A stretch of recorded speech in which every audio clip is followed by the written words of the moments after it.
గుర్తుంచుకో, నువ్వు ఉత్సాహంగా తిరుగుతూ ఉంటే మొత్తం ఈ ప్రపంచమే నీ నేస్తమవుతుంది. ఎప్పుడు పడుకోనే ఉంటే నీ చాప కూడా నిన్ను అసహ్యించుకుంటుంది. పైకి కనిపించే అలంకారం కన్నా లోపల ఉన్న గుణం ముఖ్యం. విషం నిండిన బంగారు పాత్ర కన్నా తేనెతో నిండిన మట్టి కుండ ఎంతో విలువైనది. పచ్చనోటు ముందు పలుచనైపోతున్నాయి బంధాలు. ధనం ముందు గుడ్డిదైపోతుంది గుణం. ఆస్తుల ముందు ఆవిరైపోతున్నాయి ఆప్యాయతలు. నేటి మన ప్రవర్తనలే రేపు మన పిల్లలకు అస్త్రాలు. దెబ్బలు తిన్న రాయే విగ్రహంగా మారుతుంది, కానీ దెబ్బలు కొట్టిన సుత్తి మాత్రం ఎప్పటికీ సుత్తిగానే ఉండిపోతుంది. ఎదురు దెబ్బలు తిన్నవాడు, నొప్పి విలువ తెలిసినవాడు మహనీయుడవుతాడు. ఇతరులను ఇబ్బంది పెట్టేవాడు ఎప్పటికీ ఉన్న దగ్గరే ఉండిపోతాడు. మనతో అవసరం ఉన్నంత వరకు మన వాళ్ళలా నటిస్తారు. అవసరం తీరిపోయాక పరాయి వాళ్ళలా ప్రవర్తిస్తారు. ప్రేమతో కాదు, అవసరాలను బట్టి బంధాలు ముడిపడ్డాయన్నది పచ్చి నిజం. మనిషి తాను చేసే చెడు పనుల కన్నా ఇతరులపై చెప్పే చెడు మాటల వల్ల అధికంగా చెడిపోతాడు. ఎవరైతే నీలో మంచి చూసినప్పుడు నీతో ఉన్నారో, అలాగే నీలో లోపాలు చూసినప్పుడు కూడా నీతోనే ఉంటారో వారే నిజమైన ఆప్తులు. మీరు ఎప్పుడైనా గమనించారా? ఒక వ్యక్తి డబ్బు సంపాదనలో పడ్డాడు అంటే ఇక అతనికి ఈ లోకంలో దేనితోనూ సంబంధం ఉండదు. బంధాలు, అనుబంధాలు, మానవత్వం ఇవేవీ పట్టించుకోడు. చివరికి తన ఆరోగ్యాన్ని కూడా. సింహాన్ని ఎవరు ఆహ్వానించి అడవికి రాజుని చెయ్యరు. దాని యొక్క శక్తి సామర్థ్యాలే దానికి ఆ ఘనతను తెచ్చిపెడతాయి. మనిషికైనా అంతే. సముద్రంలో అలలు, మధ్యతరగతి వాడి కలలు రెండూ ఒకటే. తీరం చేరినట్టే చేరి వెనక్కి వెళ్ళిపోతాయి. జీవితంలో తెగింపు ఉంటేనే కొన్ని సమస్యలకు ముగింపు పలకగలం. ఒంటరిగా ఉండాలనుకున్నవారు అహంకారులేం కాదు.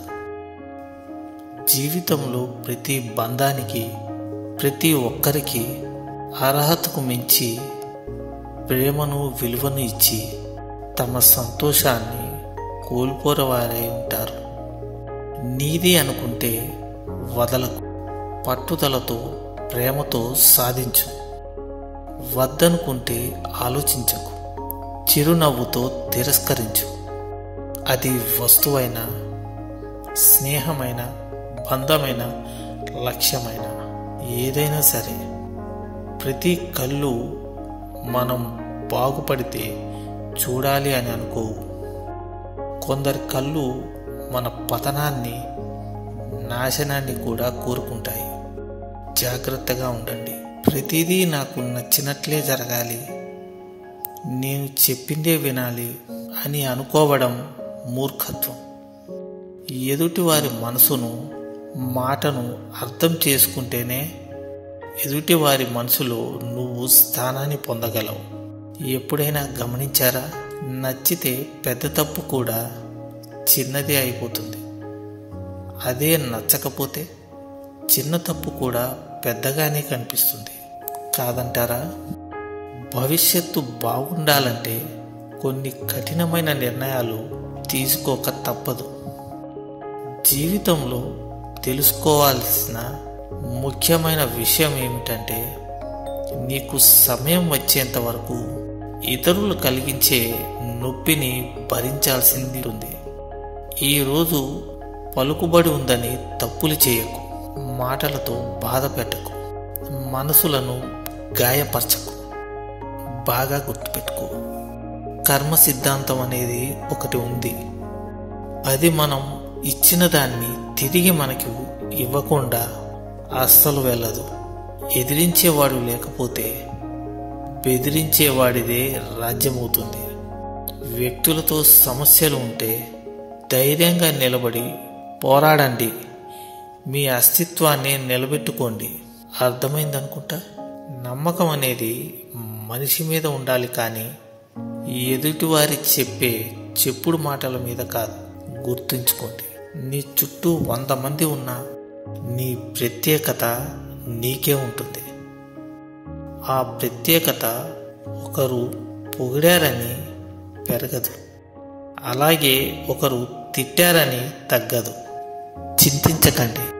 కాలం పరిచయం చేసిన మనుషులు అబద్ధం కావచ్చు, వారి చేత నేర్చుకున్న గుణపాఠాలు మాత్రం ఖచ్చితంగా నిజాలే. నువ్వు నమ్మినా నమ్ముకున్నా నీ చుట్టూ ఉన్న ప్రతి మనిషి జీవితంలో నువ్వు ఒక అవసరానివి మాత్రమే. ఆశకు అంతం అనేది ఉండదు, డబ్బుకు పద్ధతి అనేది ఉండదు. ఈ రెండిటి వెనకాల పరిగెత్తే వాడికి మనశ్శాంతి అనేది ఉండదు. అర్థమైందనుకుంటా. బంధం కలవాలి అంటే రుణం ఉండాలి, అలాగే బంధం కలుపుకోవాలి అంటే గుణం ఉండాలి. జీవితాన్ని అర్థం చేసుకున్నవారు ఎక్కువగా ఒంటరితనాన్ని ఇష్టపడతారు.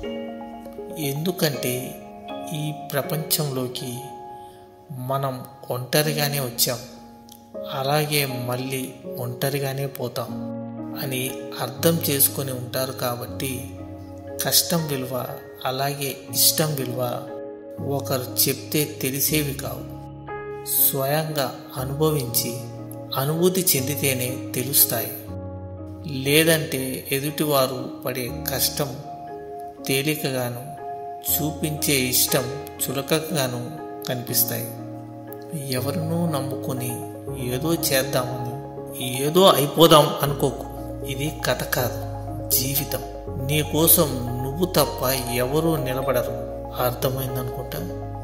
మనిషి బ్రతికుండగానే చంపేసే 2 బలమైన ఆయుధాలు: 1 అనుమానం, 2 అవమానం. ఒక తెలివైన వ్యక్తి స్త్రీకి 2 విషయాలను అస్సలు చెప్పడు: అతని నిజమైన భావాలు, అలాగే అతని సమతుల్యత. ఏది శాశ్వతం కాదు. ఈ లోకంలో గడుపుతున్న ఈ క్షణం మాత్రమే మనది. నిన్న అనేది తీరిపోయిన రుణం, ఇక రేపనేది భగవంతుడిచ్చే వరం. గుణం విషయంలో మనకంటే ఎక్కువ వారితోనూ, ధనం విషయంలో మనకంటే తక్కువ వారితోనూ పోల్చుకుంటే జీవితం ఎంతో సంతోషంగా ఉంటుంది. నవ్వితే చూడవలసింది దంతాలను కాదు, దరహాసాన్ని. ఏడిస్తే చూడవలసింది కన్నీటిని కాదు, కారణాలు. అర్థమైందనుకుంటా. బంగారాన్ని బంగారం అని నిరూపించుకోవడానికి దానికి ఎన్నో పరీక్షలు ఎదుర్కోవాల్సి వస్తుంది. కానీ బొగ్గును బొగ్గు అని చెప్పడానికి ఏ పరీక్ష అవసరం లేదు. మొదటి విజయం తర్వాత ఆ గెలుపు తాలూకా ఆనందాన్ని ప్రదర్శించవద్దు. ఎందుకంటే నీ 2వ ప్రయత్నంలో కనుక నువ్వు ఓడిపోతే నీ మొదటి గెలుపుకు కారణం అదృష్టమే అని చెప్పడానికి చాలామంది ఎదురు చూస్తూ ఉంటారు. ఏ విషయంలోనూ ఎవరి మీద ఆధారపడకు. ఒక్కసారి అడిగితే సాయం, అదే సాయం పదే పదే అడిగితే చేతకానితనం. వీలైనంత వరకు ఎవరి సాయం లేకుండా బ్రతకడం నేర్చుకో. అప్పుడే నీ మీద నీకు నమ్మకం, నీ మీద ఇతరులకు గౌరవం పెరుగుతుంది. జీవితం ఆశతో కాదు, ఆశయంతో బ్రతకాలి. ఇక్కడ బ్రతకాలి అంటే యుద్ధం చేయాలి, అలాగే పోరాడాలి. భయపడినా బాధపడినా మన జీవితం మనల్ని ఈ ప్రపంచం నుండి దూరంగా విసిరిపారేస్తుంది. మనల్ని ఒకరు మోసం చేశారు అని బాధపడటం కన్నా మనం ఎవరిని మోసం చేయలేదు అని సంతోషంగా ఉండటమే మంచిది. ఎందుకంటే కాలం అనేది ఒకటి ఉంటుంది, అన్నిటికీ సమాధానం చెప్తుంది. పడిపోతావని భయపడితే నడక రాదు, అలాగే ఓడిపోతామని భయపడితే విజయం రాదు. ఫలితాన్ని నువ్వు నిర్ణయించకు, ప్రయత్నిస్తూ పోతే ఫలితం అదే వస్తుంది. ఇతరులని అర్థం చేసుకున్నవాడు విజ్ఞాని, కానీ తనను తాను అర్థం చేసుకున్నవాడు వివేకి. వివేకం లేని విజ్ఞానం నిష్ప్రయోజనం. గెలుపు అనేది నీడ లాంటిది. నీ దారిలో నువ్వు సాగిపో, దానంతటదే నీ వెంట వస్తుంది. కానీ నీ అడుగులు వెలుగు వైపు పడితేనే నీడ ఉంటుందని గమనించు. కోల్పోవడం అలవాటైన వారికి కోలుకోవడం కష్టమేమీ కాదు. మీరు మీ భవిష్యత్తును మార్చలేరు, కానీ మీ అలవాట్లను మార్చుకోగలరు కదా.